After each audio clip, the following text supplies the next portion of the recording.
মায়ের কাছে টেলিফোন করে, মা আমি 3 দিনের জন্য ঢাকা থেকে 1.5-2 মাস হয়ে গেল, এখন বাড়ি আসতেছি, ছুটি হয়ে গেল।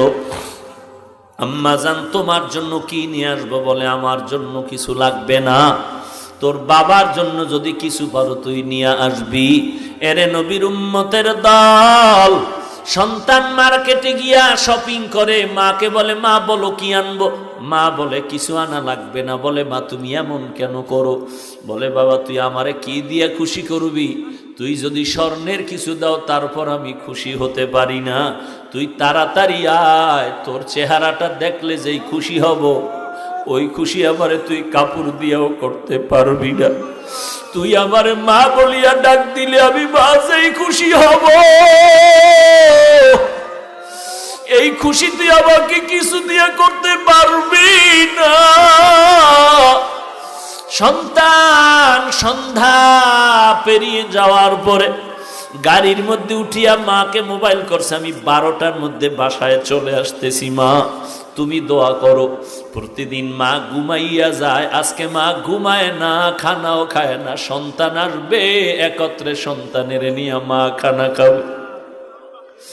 ঘড়ির কাঁটার দিয়ে তাকায় আর দেখে কখন 12টা বাজবে, সন্তান আইসা মা বলে ডাক দিবে। মা ঘড়ির দিকে বারবার তাকায়। এরকম দেখতে দেখতে 12টার কাঁটা ঘুরিয়া সামনে আগায় গেল। মা বলে কি ব্যাপার, কোনো যানজটে পড়লো নাকি? এইবার চিন্তা গভীর হচ্ছে, বাবায় ঘুমায়।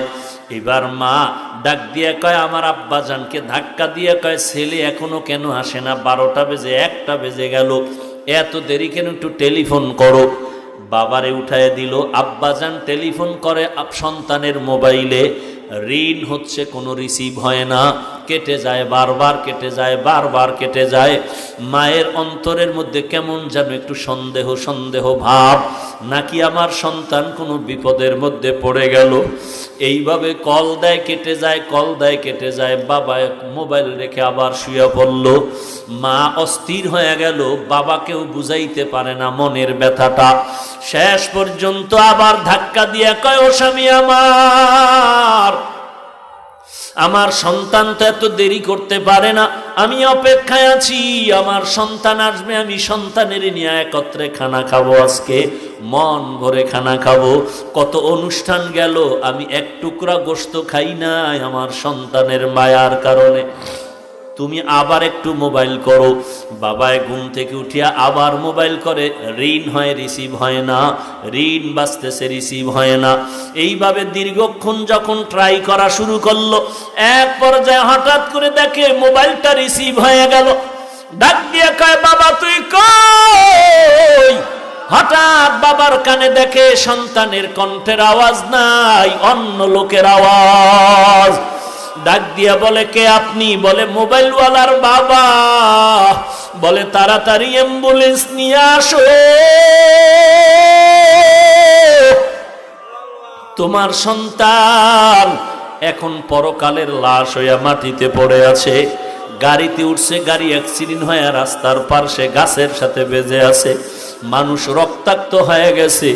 বাবায় মোবাইলটা ফালায় বেউসায় বিছানায় পড়ে গেল। মা বলে কি খবর আমার সন্তানের? বলে তোমার সন্তানের অবস্থা খারাপ। মা এমন একটা চিৎকার দিয়া রাস্তায় বের হইয়া ঘরের দরজা দিয়ে চিল্লায় বলে, তোরা কে কোথায় আছো? আমার সন্তানের একটু আগায় আনতে আমি যাই। বাবা আমার মাকে সান্ত্বনা দিয়ে ঘরে আটকাইয়া অনেক মহিলাকে বসায় বলে, এখানে ধরে রাখো।